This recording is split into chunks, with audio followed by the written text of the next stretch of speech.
Where are you right now? I am at the name of a restaurant that I can't remember, where Elvis Presley took Natalie Wood on a date when she was visiting him in Memphis. There you go. Okay. It's and it has a flying buttress. How about that? It's like little yeah, I don't know what that's about, but it's pretty cool. All right. And it has a fleur-de-lis, so it's very European, this thing, right?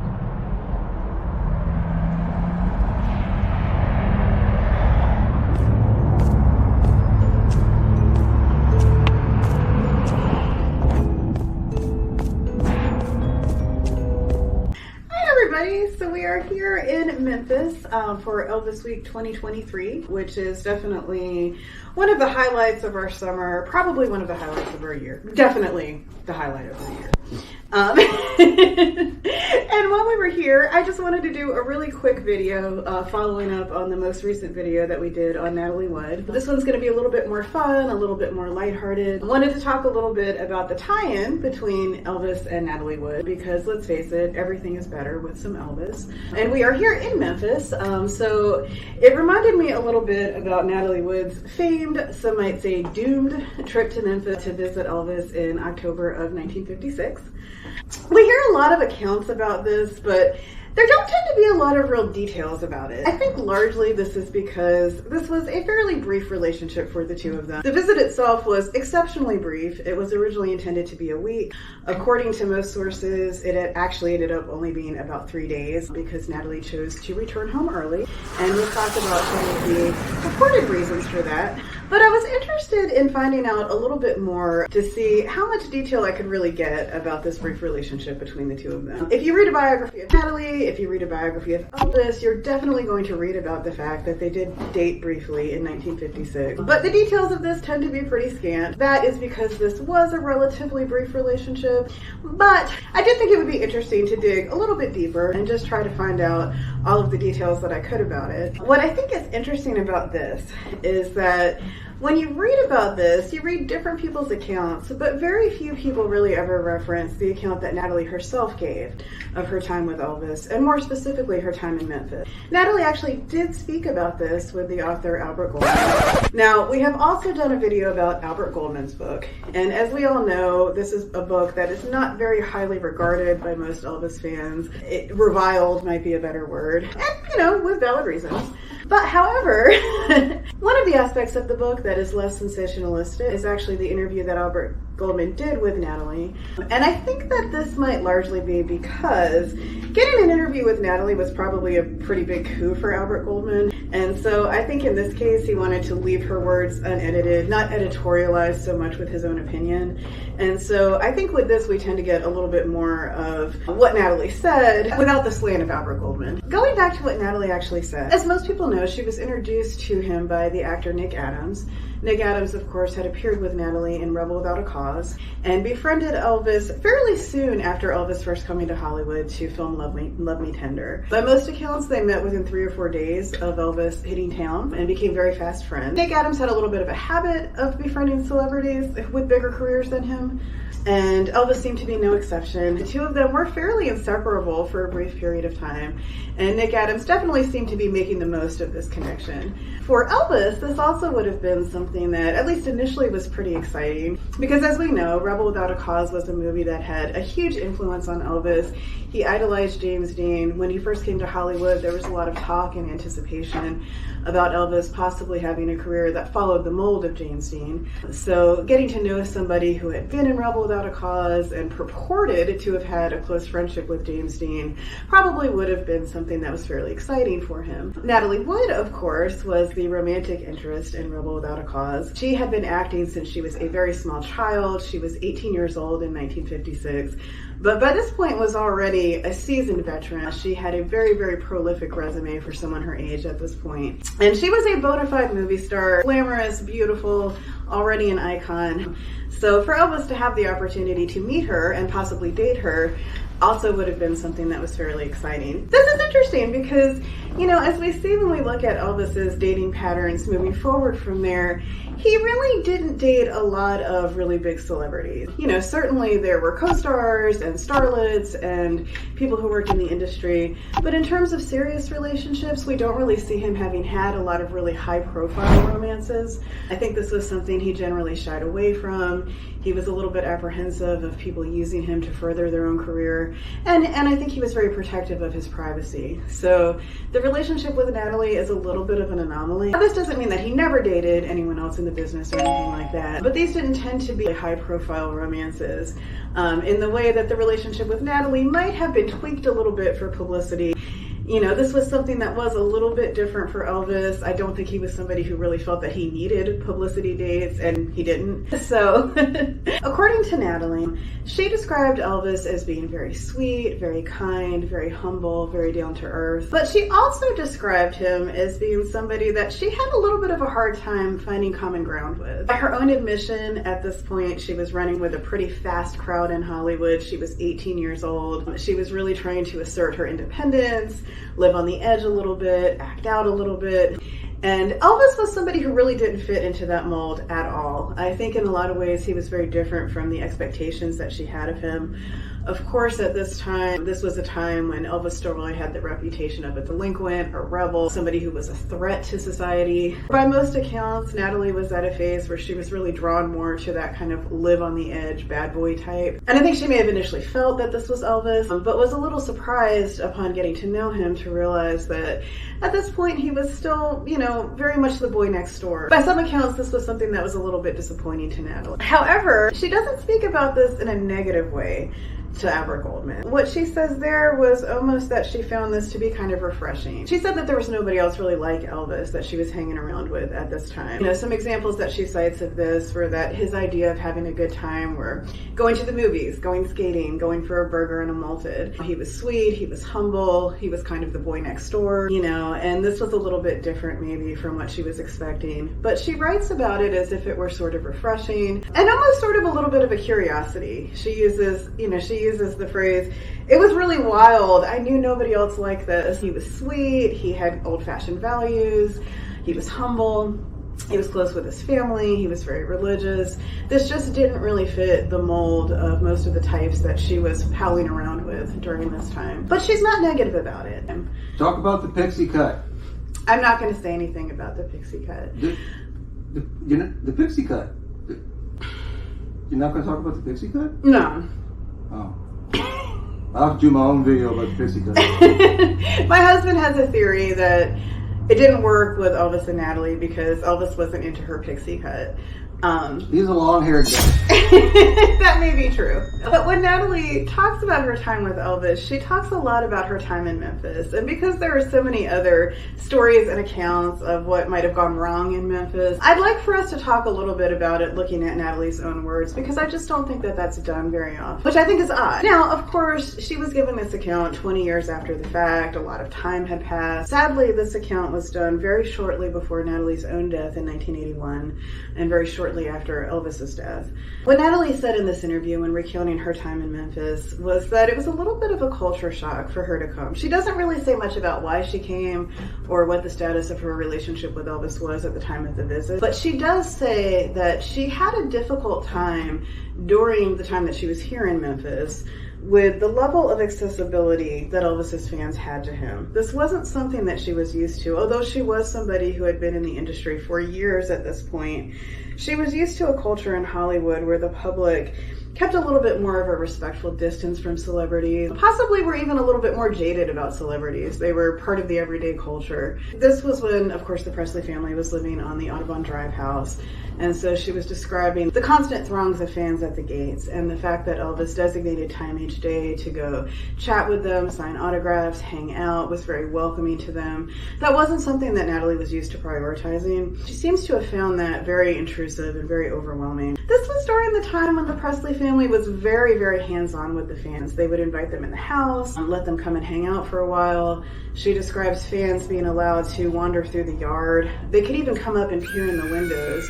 And what Elvis told her was that as long as nobody got too disruptive or too inappropriate, that was something that they allowed. So she really had a sense of having no privacy the whole time she was there. One of the things that Elvis explained to her when she asked him why he made himself so accessible to the fans was that he was very grateful for the success that he had. He felt he needed to give back because of it. And I think that this was something that Natalie had a little bit of a hard time wrapping her head around. It seems like she really did appreciate this sentiment, but it was something that she really had a hard time identifying. You know, another thing that's worth noting here is that at 18, Natalie had been in the business long enough and already had some fairly traumatic experiences. And I think that she may have had a sense of the dark side of fame that Elvis might not have gotten a peek at yet. You know, everything was very fresh and exciting for him. This was all new. I think they were just coming at this from very different perspectives.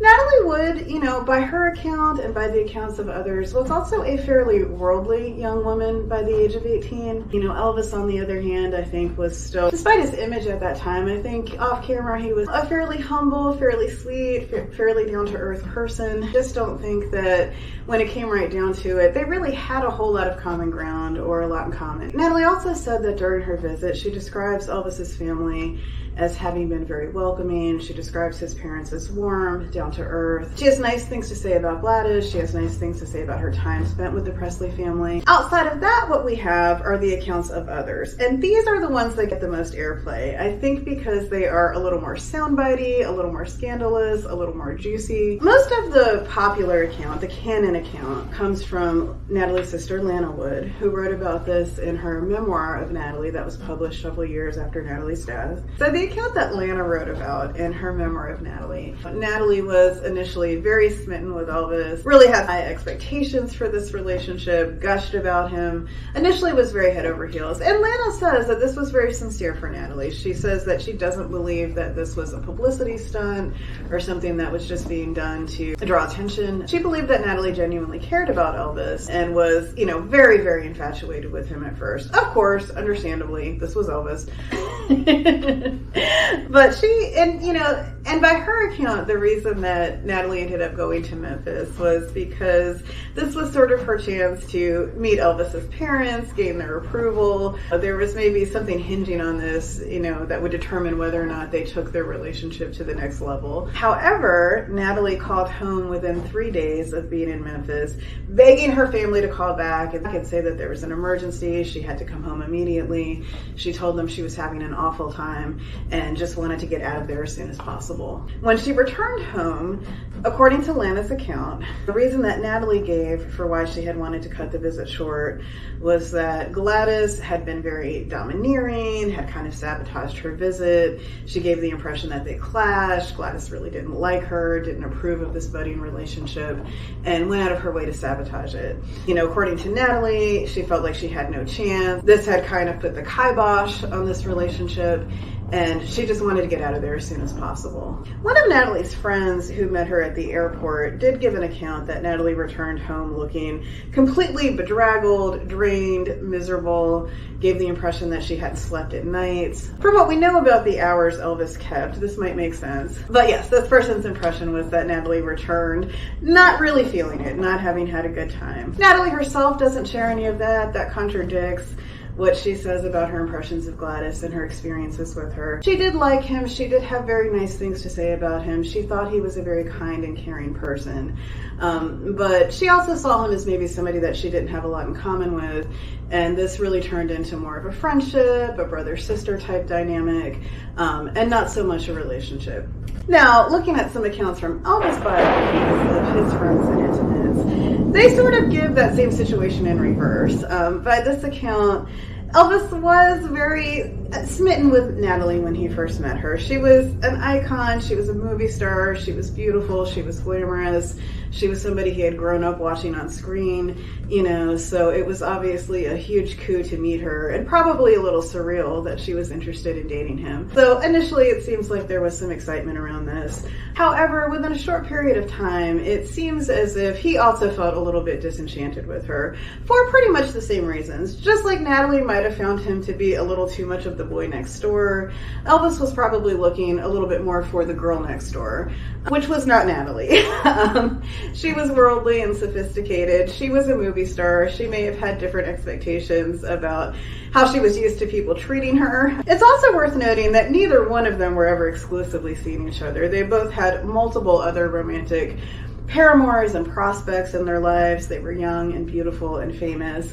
And I don't think either one of them was, in a position where they were looking to settle down. By some accounts, Natalie was engaged to the actor Scott Marlowe at this point. And it was Natalie's mother who, by all accounts, was kind of the ultimate domineering stage mother from hell, who really saw the publicity value in Natalie and Elvis dating. So she colluded a little bit, interfered, got Natalie to break up with Scott Marlowe so that she could pursue Elvis. And, by some accounts, Natalie wasn't necessarily as interested at this point, but this was something that her mother had kind of foisted upon her. In that same vein, there are accounts that say that the Colonel was very interested in the publicity value of a Natalie and Elvis pairing. So he was the one who really wanted to sort of milk this for the press, take advantage of it. And, perhaps Elvis was not as enthused about this as the Colonel was. In terms of what led to Natalie coming to visit Memphis, we don't really know. Her boyfriend at the time, the actor Robert Vaughn, maintains that he believed that it was something that she did to make him jealous. By other accounts, it was not Elvis who invited her to come and visit, but Nick Adams. And the Colonel helped arrange this because, he did see it as something that could garner some publicity and be good for Elvis's burgeoning Hollywood career. There are also some accounts in this vein that maintain that Nick Adams at one point may have been one of those people in Elvis's circle who was on the Colonel's payroll, reporting back just to sort of help the Colonel keep tabs on what he was doing. And so, they may have been in cahoots a little bit for this Natalie visit. There are also some accounts from people in Elvis's circle who do kind of validate the idea that there may have been a little bit of a clash with Gladys and Natalie. Gladys is reported to have complained about Natalie and felt very awkward and uncomfortable while she was there. She intimated that she couldn't wait for her to leave. And there's, a sort of, by now famous story that Gladys shared. One of the things that she found off-putting about Natalie was that she walked around the house in a filmy little nightgown and in front of the menfolk. This was something that she did not approve of. She may have just found Natalie to be a little too worldly, a little too fast. There's also a story that was shared by members of Elvis's entourage, the Memphis Mafia, who recount Natalie coming to a party that Elvis had thrown at the Beverly Wilshire sometime after her visit to Memphis. And at this point, she seemed to maybe be trying to get Elvis's attention. By these accounts, they describe Elvis as finding Natalie maybe a little dramatic, a little high maintenance, a little too much. So there's a story about her coming and threatening to jump off the balcony of the hotel over Elvis. And everybody else was very panicked by this, obviously, very concerned, trying to get Elvis to do something to intervene. And by these accounts, Elvis was pretty nonchalant about it. He kind of told the guys, nah, she's not going to do this. She's just trying to get attention. Don't worry about it. After about a half hour of trying to get a response from Elvis, which she didn't get, she did come back inside. And at that point, Elvis was kind of like, see, I told you. Whatever the nature of their relationship was, it's very fun and very interesting to think about the time where the worlds of these two fantastic and iconic celebrities collided. Hope you enjoyed this video. Thank you so much for watching. Brought to you on location from Memphis, Elvis Week 2023. We'll be making more videos of our experiences here. If you liked this video, don't forget to like, subscribe, and hit the notification bell. Right. Yeah, that's good. Thanks so much for watching. If you liked this video, don't forget to like, subscribe, hit the notification bell. We love you. Take care. Love it. Okay, now was that too rushed and forced sounding?